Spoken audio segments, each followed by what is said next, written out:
all are equal in God's assembly. There will not be any difference.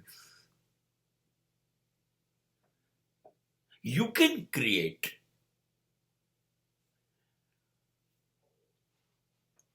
He is Brahmin, he is Harijan.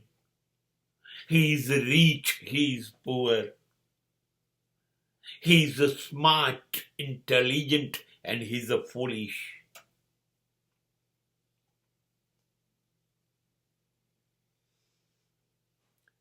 તમે બધા ભાગલા પાડો, વહેંચો, તમને ગમે એમ તમે નક્કી કરો.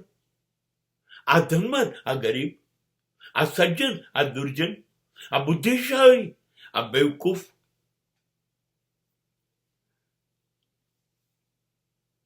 તમને ગમે કરો યાર, એ બધું તમે કરો. ઈશ્વર નથી કર્યું, એને તો માણસ જ બનાવ્યો હતો. હવે માણસને માણસ બનાયા કરે છે ઈશ્વરની વિરુદ્ધ જઈને. પણ ઈશ્વરની વિરુદ્ધ જઈને તમે અહીંયા સફળ થઈ જાઓ, પણ જેવા ઈશ્વરના દરબારમાં હાજર થાવ ને,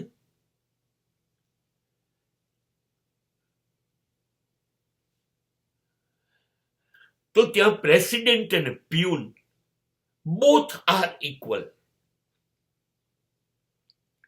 ત્યાં વડાપ્રધાન માટે કે ગામડાના એક સામાન્ય ખેત મજૂર માટે કોઈ જુદી વ્યવસ્થા નથી. ગુનો કર્યો તો બધાને એક જ હંટરથી સજા થાય છે. ધનવાન ગરીબ કોઈ ફેર નહીં. મુલ્લા મહંત અને આપણે સામાન્ય પાપી જીવો ના કોઈ ડિફરન્સ નહીં. ઈશ્વરને આવું બધું ફાવતું જ નથી. મને એક માણસે બહુ સરસ કહ્યું હતું કે ગોડ ઇઝ રિયલ કોમ્યુનિસ્ટ, સામ્યવાદી, સમાજવાદી. ત્યાં કોઈ ધનવાન નહીં, કોઈ ગરીબ નહીં, કોઈની બહુ જ આબરૂ, આની બિલકુલ આબરૂ નહીં, ના એવું કશું નહીં.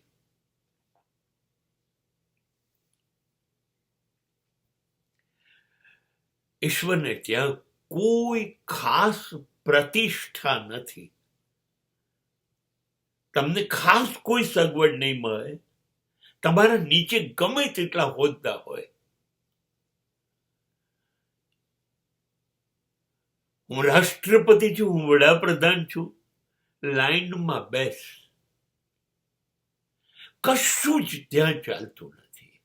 એ દરબારમાં દરેક જણની કિંમત એના કર્મ મુજબ છે.